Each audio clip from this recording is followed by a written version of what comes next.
Welcome to What's Going On, the weekly podcast and videocast of First United Methodist Church in Yankton, South Dakota. Hi, and welcome to this week's episode of What's Going On. I'm Pastor Katie here at First United Methodist, and I'm glad you could join me for this episode. I want to talk a little bit about some of the things that we have coming up to make sure that you have them on your calendar. Advent and Christmas are a busy time in everybody's life. Well, maybe we'll talk about that, whether or not that's true, but in many people's lives. And I want to make sure that connecting your faith as a part of this season, which is really founded and grounded upon our faith, is a priority for you, your family, as we move through this season. So, coming up, I want to highlight a few opportunities and special events that are happening. You've heard me talk about them in the podcast already, but I find it can be really helpful to just keep them before you. If you haven't already, yesterday was the due date for Angel Tree gifts.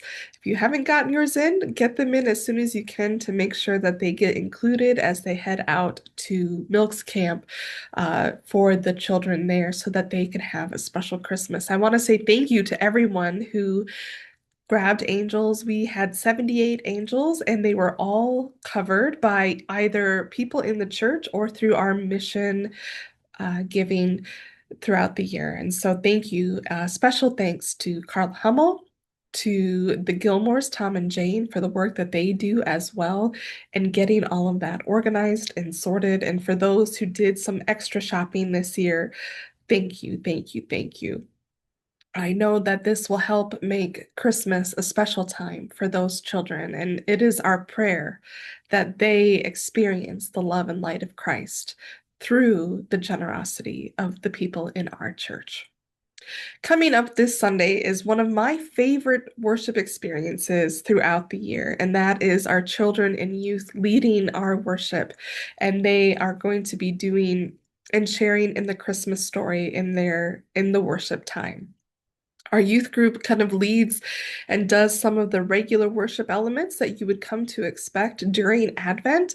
And then our children will be sharing their program during the worship time. And they're going to be sharing the Christmas story in a very sort of traditional way. And so we're really excited and again thankful for all of the work that has been put into this. A special shout out to Gina Brandt, to Brooklyn Glazer for taking the lead roles in this and getting the things organized, but to all the 605 volunteers, to all the parents, and to all the children and youth. Also, Tiffany Bessey should get a shout out in there as well as the youth leader. It is a lot of work to lead worship. I'm not saying that just as the pastor, and I only really ever seem to have to manage myself, which is a hard enough job, but they are managing many, many children and youth. And to coordinate all of that, to get that all ready to go planned, it is such a big deal. And so I hope that you come and are excited to see what they have to share and to, again, uh, be hospitable, right, to the children of our church and to recognize their part in sharing the Christmas story, in their role in this church, and the value that they have.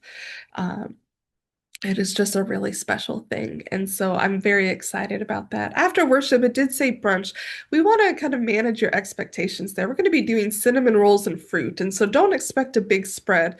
It's a light thing that'll be up in the lounge, kind of just like we normally share our fellowship time after. But it will be really tasty and really good. And so we're hoping that, again, you'll stay and, let the kids know how awesome they are and what a wonderful thing that they've done, encouraging them to continue to share the love of Christ and the story of Christmas throughout their lives. So that is this Sunday. That is December 14th. And then on Tuesday, December 16th, we'll be doing our Blue Christmas service over at the UCC Church. Now, this service is especially for people who are having a hard time during the holidays or just having a hard time in general. Sometimes when we're going through difficult things, uh, the kind of joy of the Christmas season can be irritating. I think there are times in everybody's life where we're a little bit of the Grinch, where we're a little bit of Scrooge, where everyone else is, uh, this is the most wonderful time of the year just doesn't ring true for us because, we're in grief, we're in depression, we're in whatever that might look like. Just things feel heavy and hard. And so churches have kind of recognized this over the years and developed, there's kind of two different style of services. One is called Blue Christmas and one is called the Longest Night Service. And the longest night is the winter solstice, which happens just a few days before Christmas Eve. And again, that sort of feeling of it's the longest period of darkness that we experience in the course of the year and the heaviness of that. And so just having vigil or keeping watch or recognizing this darkness and recognizing the darkness that we're carrying in our own lives. And that there's still reason for hope, but it's not like pushed in your face, joy to the world kind of thing. Um, it's really more reflective. It's more naming, like, again, we all are in need of a savior, like this light in the darkness, like that the light still shines, even if the darkness feels oppressive, that God's light is still there, and that we do have hope, and that this child represents a different way. And it is an answer to the things that we are dealing with and facing, but it's much more gentle. Again, it's much more reflective. It's much more inviting you in rather than kind of pushing everything on you. Um, Julie Mooney is going to be sharing special music. This is a joint service between us and the UCC Church in Trinity Lutheran. And the way that we're kind of setting it up is whatever church is hosting, they take on the bulk of the planning, but the other churches provide special music so that and then the pastors of the churches will share in leading the service. But so UCC has done the planning this year. Julie Mooney is going to be providing special music on the Methodist side, and then Trinity Lutheran will also be providing special music as well. And then the three pastors will be leading that service at the UCC church at 7 p.m. this coming Tuesday. So I just want to put that out there for everyone. Again, it's not just if you are grieving, it's all the things. And I have heard from so many people that this year just feels heavy. It feels hard. There's been a very big sense of just kind of pulling back a little bit and trying not to overload or to add on all the things. But I would suggest this is something to consider, that if you are feeling overwhelmed by the holiday season, this is not something that you just add on. This is something that I think can help to process and to give you space in your life and in your hearts for Christmas Eve and Christmas and to name the hardship so that we can receive the hope. That's very much how I feel about these Blue Christmas services. They are very meaningful for me. Over the years, I have, experienced different seasons of things, and Blue Christmas has always been such a help in those seasons, especially where things felt extra hard. And so I'm really looking forward to that service, and I hope that you would come and experience it. If you've never experienced it before, it really is a special, special service, and I am grateful to be sharing it now with two other churches, and hopefully it can meet people where they are and meet more people and help meet that need, because Christmas really is, uh, as much as it is joyful, as much as it is, I think of wanting to create all these special memories for my children, and that you can fill so much of the season with so much stuff. But there's also so many in our community, in our church, where they don't have they don't have people to share this season with. They feel like they don't have reason to celebrate. They might not have means to celebrate, to join in a feast or to have presents under the tree because there's no one to give a present to, no one to give them a present. Um, and that just adds on this grief and this weariness. And then we think also of um, those who are dealing with winter if they don't have a home. In this season where, we're dealing with a lot of sickness, we're dealing with a lot of, I joked on Sunday, not joke so much, but yeah, how many of our people are having surgeries, are having um illnesses and things like that during the season. Then you compound it with the weather and uncertainty of whether people are going to be able to get where they need to go or to get the things that they need.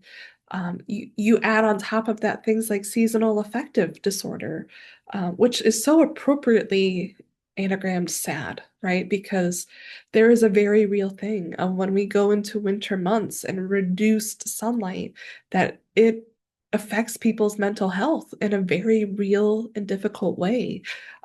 It is a very real thing that people are happier in the summer because there's more sunshine. Um, you add on those things on top of it. You add on people getting, you know, colds and the flu and COVID and sickness, and we had croup in our house, and you know, all of these things add up, and it becomes more and more difficult. Winter is hard.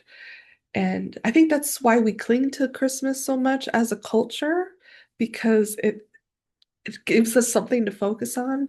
But in the church, let us remember that yes, these things are hard and this darkness can feel oppressive, but the light shines in the darkness, right? That Christ is our hope and our Savior.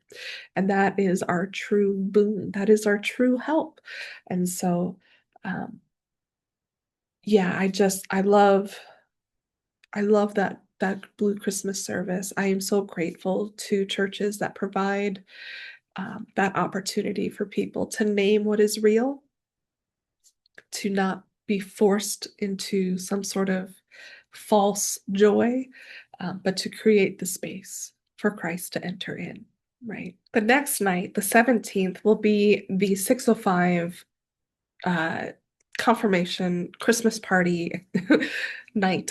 And so we're going to be doing the kids, part of what the kids are going to be doing for their Christmas party on the 17th will be decorating cookies. And some of those cookies we are hoping to be able to extend and give out to our homebound, to our nursing home people in our church.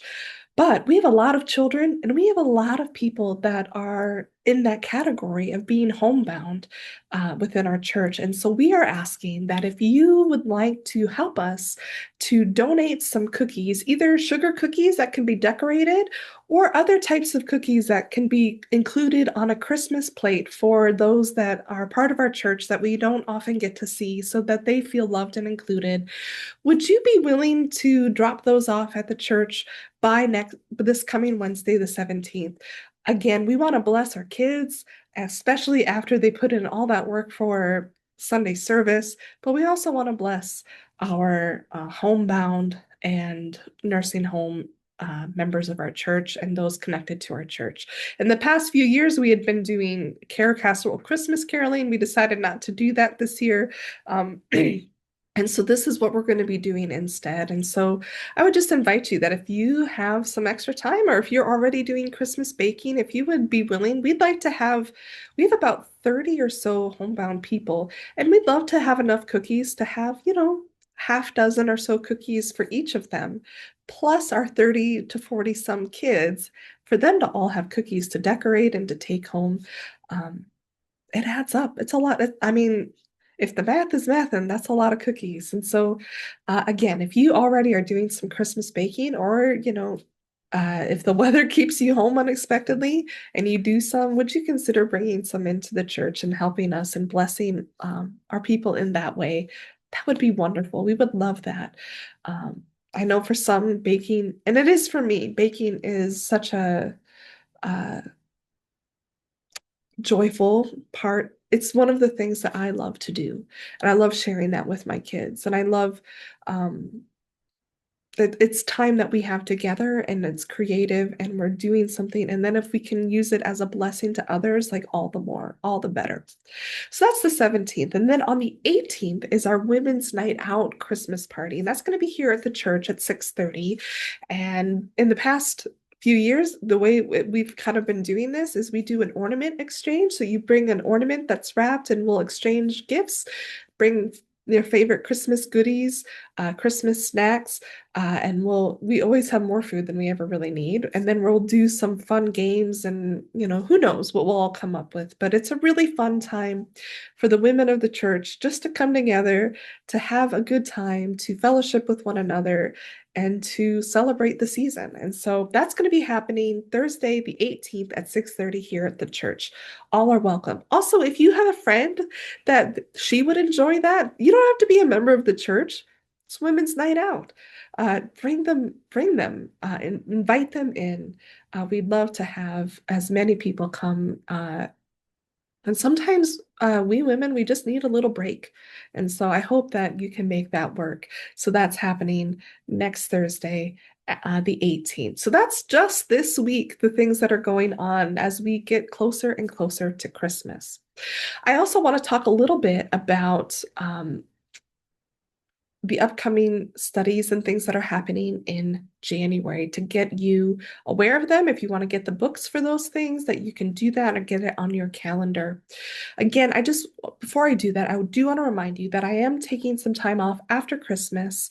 Um, After Christmas Eve, I will be off until the first Sunday in January. I'll come back.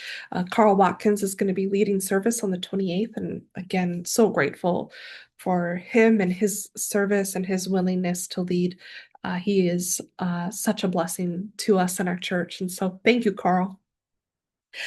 So looking into January, we're going to be launching some new studies in those time slots that I lead, and I just want to invite you to be a part of those. So we took December off for Pastor Book Club because everybody's got a little. December's a tough month, and it is for me as well.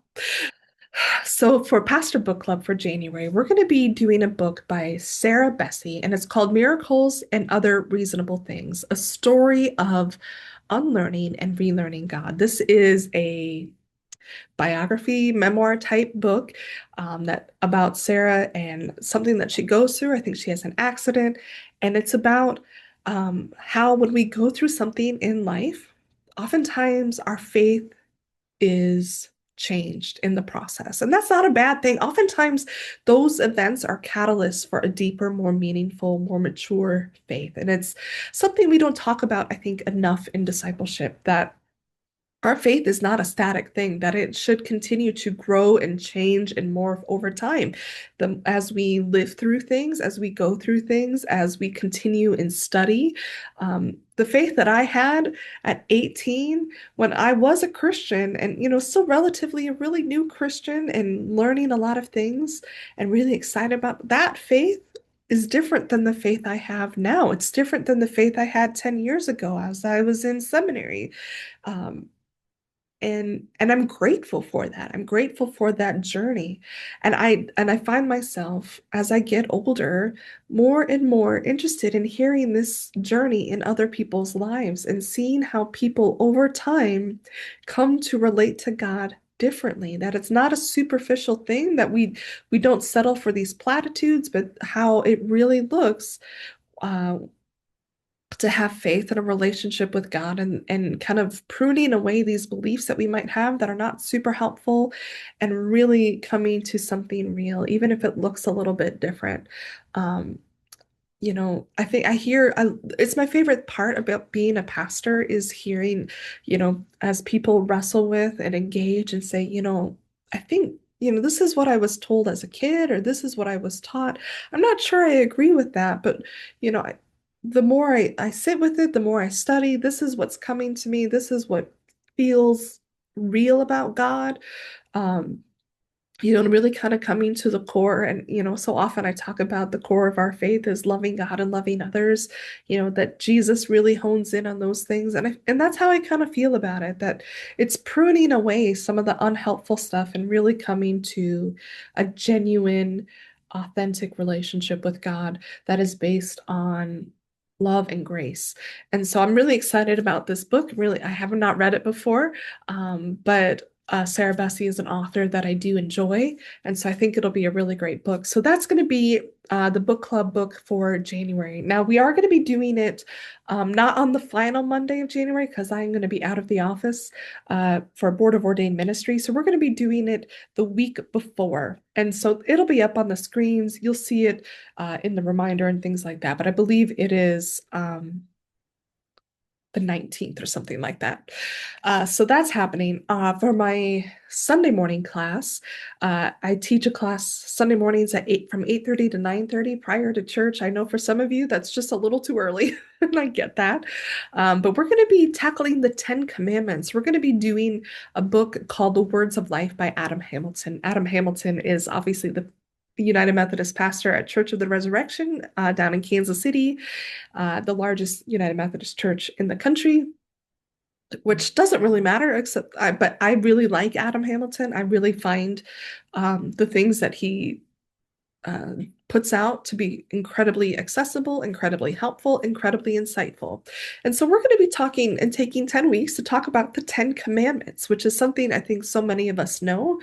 But again, kind of going along these same lines of like the thing that I was taught as a kid about the Ten Commandments, and then how do I engage that? What does that look like? How does that really work in my life as an adult and as I and to really wrestle with these things and again not have it be just sort of a superficial thing, but what does that really look like? What does it really mean to honor your father and mother, especially as our parents are aging, especially as you are having to make tough decisions, what does that look like? What does it look like to keep the Sabbath holy? And is that something that we actually are doing or not? And what does it look like to, not covet and all kinds of things and really kind of coming back to some of the basics, right? The basics of our faith. And so I'm super excited about that. If you are interested in doing that one, let me know. We'll order some of the books, or you can order it yourself. If you're like me, I like to read things on Kindle. I find it's easier to find things if I can just type it in and go, where was that quote that I liked? I've also noticed that book you can get used online for really, really inexpensive. But we're going to be starting that on January 4th. And so I would encourage you, if that's something that sounds interesting to you, to go ahead and pick up that book. There's no reading ahead of time. We'll start on January 4th, but it would be helpful for you to have the book ahead of time. So, or at least by that day, if possible. So that is what we'll be doing for the foreseeable future for Sunday morning, 10 Commandments. Again, come. If you can't make all of it, that's fine. Come for what you can. And if you have the book, you can be reading it in your own time. But that's what we'll be doing for Sunday morning. Tuesday lunch study, we're going to be looking at the heart of the Psalms. And it's a 6-week series, and it's going to look at 6 different Psalms. There's 150, so we're not covering all of them. That would take 3 years at least, because there's 52 weeks in a year. That would take us over 3 years to do all of the Psalms. No, we're going to look at 6 Psalms that'll be sort of indicative of what's in the book of Psalms and dig deep into those. Tuesdays is a video series class. There is a book if you are interested and you want to go deeper. You are always welcome to get the book and to read, but it's not necessary for the class. The class, we're using the Amplify Media, which is that free to us right now video series thing through Cokesbury. You will have seen the QR codes in the bulletin and on the screen. So even if you don't make every Tuesday class, if you sign up for that free Amplify Media account, you can also just watch it at home and be like caught up on what we've been talking about. And so that's going to start, I believe, on Epiphany, which is that Tuesday, January 6th. January 4th, we'll be celebrating Epiphany. That's when we get our star words. So you're definitely going to want to be there for that. I love getting the star words. I love seeing what people get and how that might shape their year. So lots of good things coming up. But I pray that as we continue through this Advent and Christmas season, that you find the space to acknowledge what's going on in your own life and heart, that you find the space to embrace the hope and joy that is the coming of the Christ child, that is God coming into our lives and meeting us where we are. And I hope that it will be an opportunity for you to make some room, make some space for the people that are around us that maybe don't have anybody. That we open our lives for more connection, more community, that we open our church to more and more people to find a home here, to find belonging here. But that begins with us. And so this Christmas season, let us reach out. Let us embrace the opportunities to connect with one another and to bring more and more people in. People who need hope, people who need healing, and people who need love. Because if we're not doing that, what are we doing as a church, right? So until next time, God bless. Thank you for joining us for this episode of What's Going On, a video and audio podcast of First United Methodist Church in Yankton, South Dakota. We'd love to have you join us for worship on Sundays at 10 a.m., either in person or via our live stream, which can be found at our website, www.firstumcyankton.org, or by searching First UMC Yankton on YouTube.